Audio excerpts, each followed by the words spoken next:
Rehefa avy nisy ny tao anatin'ny dokam-barotra isika dia hotozana hatramin'ny fampalalam-baovao ny pejiny toe-karena kosa no hanohizantsika an'izay. Isy fiakarana ny faktiorany Jiramara toka efa tany amin'ny taona 2024 tany no nisian'izany farany teto amintsika.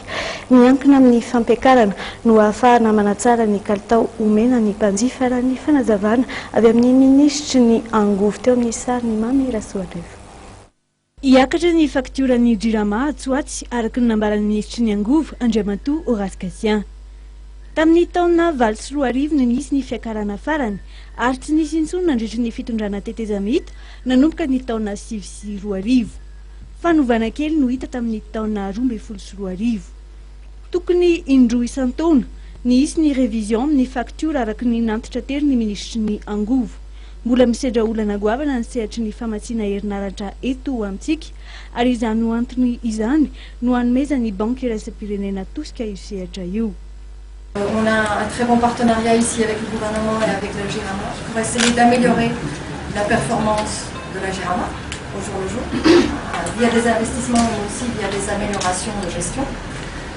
Et on a aussi un très bon partenaire avec le ministère de l'Énergie qui cherche à avoir une meilleure planification du secteur et s'assurer que l'énergie de Madagascar ne doit pas dépendre du diesel importé, mais Madagascar a ses propres ressources, Madagascar a de l'eau, Madagascar a du soleil, a du vent, et donc il y a vraiment le potentiel de développer les énergies renouvelables pour Madagascar. Totosa androany fifanaovatry ny ampiara-miasa teo amin'ny ministeran'ny vola sy ny teti-bola, ny banque iraisam-pirenena ary ny ministeran'ny angovo ho an'ny tetikasa Pagaz na coupe projet d'amélioration de la gouvernance et des opérations du secteur d'électricité izay vola mitendina 400 miliara sy 57 tapitrisa ariary. Ilaina ny fanavaozana sy fanatsarana ny sehatry ny fitsinjarana herinaratra eto amintsika, miatra avy hatrany moa ity tetikasa izay ahazoana ny famatsim-bola avy amin'ny banque iraisam-pirenena.